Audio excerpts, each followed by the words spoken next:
are making, of course, for the day today, just a snippet of them, and later we'll be giving you more stories in our subsequent bulletins. As always, I'm not driving the show alone. I have with me Emmanuel To, all the way from our city center studios. Also, we'll be crossing over to Nakuru, where Ibrahim Karanja is standing by to just tell us more on what is happening as far as the political parties and nominations are concerned. Also on the health desk, we have Beldin Waleula.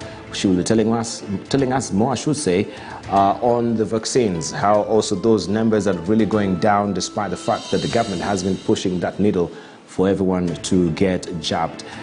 Patrick Villager is standing by to tell us also more what is on the internet, what's trending. So we shall also be focusing on that as well. And later, also we'll be joined by William Moige from Embu to give us also an update on the political parties' nominations. So we have a full in-tray.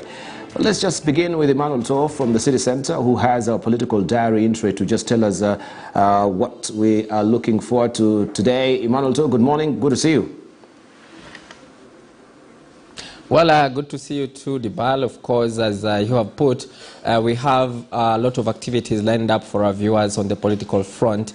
And we begin by some activities that are currently happening at the Bomas of Kenya, where the Wiper Party is currently meeting aspirants for different positions in the country, who are also gunning for several elective positions, who are having a meeting on how they're going to share out some of those positions.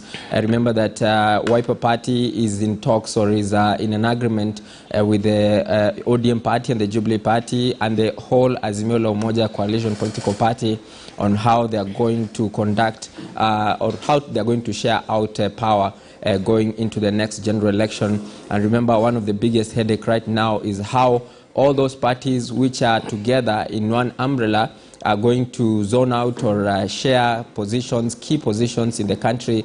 But what has already been put forward is that the Wiper Party will get a bigger share of the eastern or the lower eastern region going into that election. And of course, they are going to discuss as how they're going to share those positions without any fallout that we've seen in the party primaries that have already started for the ODM party.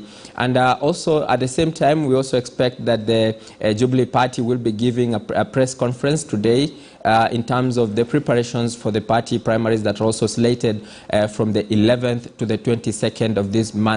Remember that the party had said that it will stagger the nominations towards coming up with candidates for different positions, and some have already been given tickets to run for elective positions.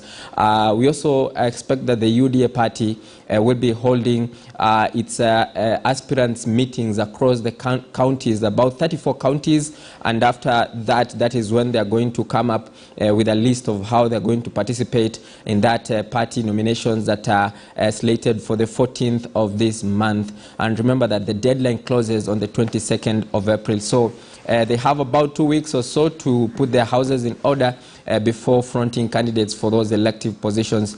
And at the same time, we also expect that the discussions about the Raila Odinga, the ODM chief Raila Odinga's chopper attack will continue to make headlines. Remember yesterday, two members of parliament, Junet Mohammed of Suna East and Babu Owino of Embakasi East, were called to record witness statements at the DCI offices along Kiambu Road, and they also gave an account of what they saw back there in Cabernet, Wasingishu County, when that chopper was pelted with stones by some rowdy youth who are already in police custody and are waiting to be arraigned again after about 6 days from now. And of course, those are some of the details that will be forming part of the discussions that we'll be having in the political bit, and many more, including how the Deputy President is now walking the talk of an opposition leader at this time, because we've seen him saying during that press conference 2 days ago that he's going to put the government in check and also try and help Kenyans get service without the hindrance of what the government has been doing, because many Kenyans are decrying high cost of living, and that is coming at the backdrop of a budget of a budget estimate that is supposed to be read tomorrow at the Parliament building. So that is the much we have from the political bit. I hand it over to you, Dibal. Many thanks indeed, Emmanuel. So there, of course, we look forward to you also packaging those stories for us later in the day. Now, the United Democratic Alliance preparations for their nomination selected for the 14th of this month has begun in earnest, just as we've heard also from Emmanuel, with the county returning officers and aspirants at the county level where they are set to hold a joint identification exercise for county deputy returning officers and constituencies returning officers and their deputies. KTN's Ibrahim Karanja is joining us all the way from Nakuru to just give us also an update on that particular front. Let's just cross over to him and get all the details. Good morning, Ibrahim. Good morning, Debala. A heavily packed political day it is here in Nakuru County for all the major political parties. Speak about the United Democratic Alliance, UDA, as well as the Jubilee Party.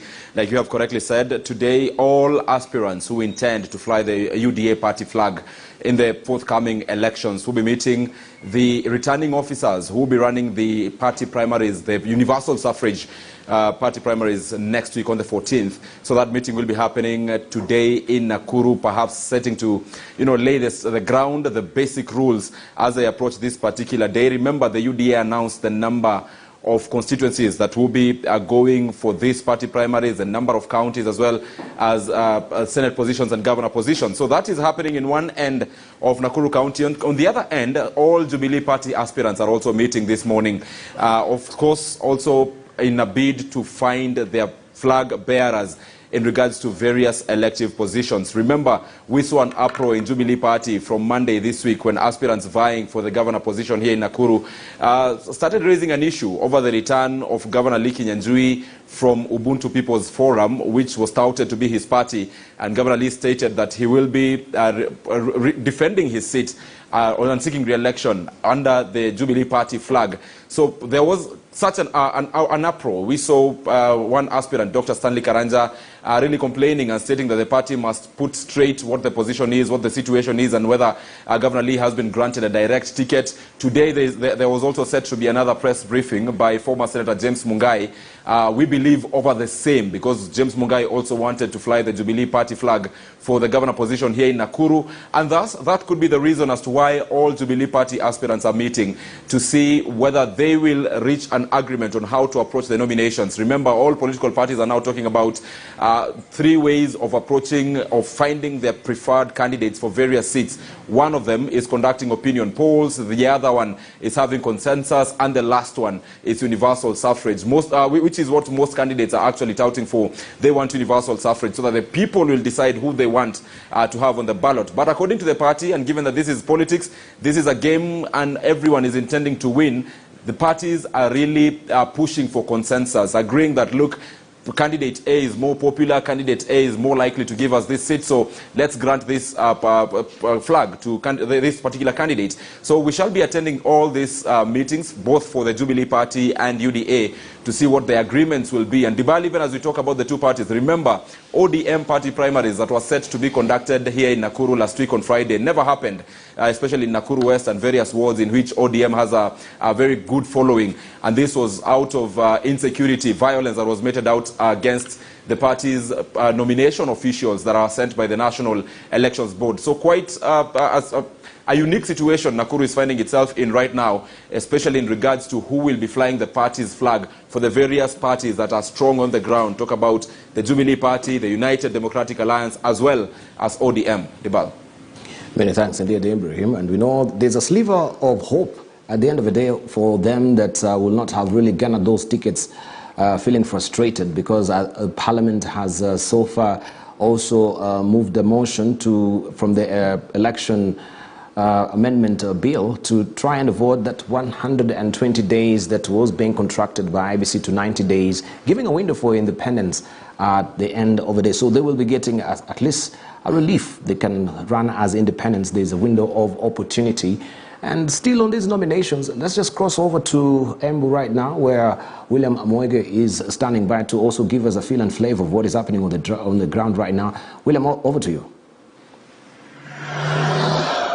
Well, thank you, Debal, back in studio. And as you have said it right, we are boots on ground following up on preparations of nominations, that is for the United Democratic Alliance. And today, this particular day, as the UDA is gearing up for this particular exercise, which is set to happen next week, that is in the 14th of April. Already they have started their preparations in earnest, and on this particular day, more than 30 counties, to be specific, 34 counties, UDA aspirants are set to meet with the county returning officer, whereby identification is going to be done of a deputy county returning officer and also the constituency returning officer, together with the deputy constituency returning officer.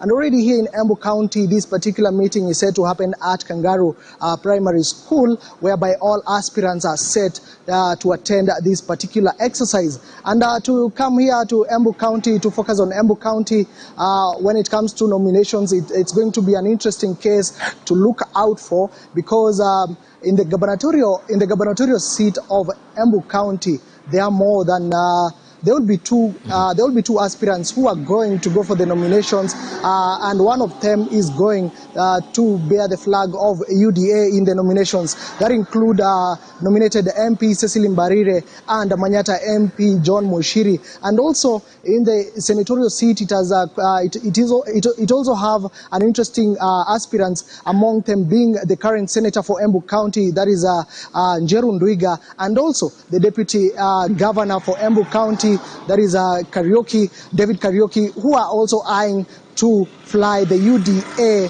flag here in Embu County.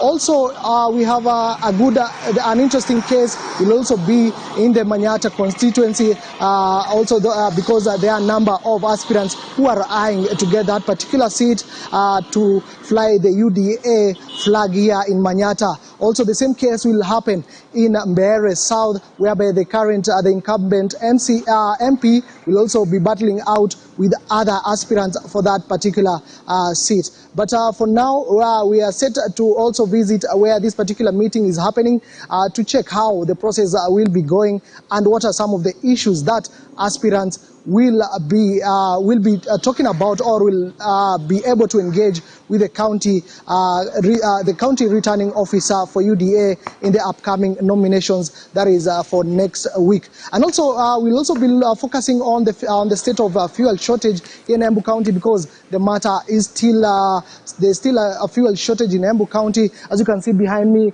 long queues also still happening, despite residents or motorists